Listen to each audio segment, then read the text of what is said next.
अगला लफ्ज हमारे पास आ गया है का। ठीक है, इसमें पहली है का, आगे क्या है आकाश। ठीक है, काश। इसमें देखें का यहां से हमने काटा है, यहां से नुक्ते बीच में ले लिए। काश, काश होता है कुछ छोटे छोटे फ्रूट के जो पार्ट्स होते हैं, हम उसको काश कहते हैं। ठीक है, आगे चलते हैं जी। तो हम इसको ब्लेंड करते हैं, ये देखें टा। ठीक है, शुरू वाली इसकी आवाज है टा, उसके आगे क्या है आटा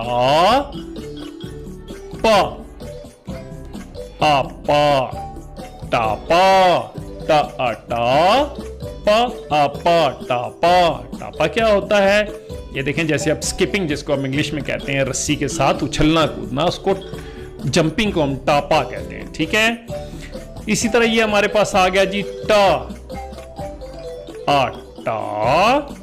ठीक है, टा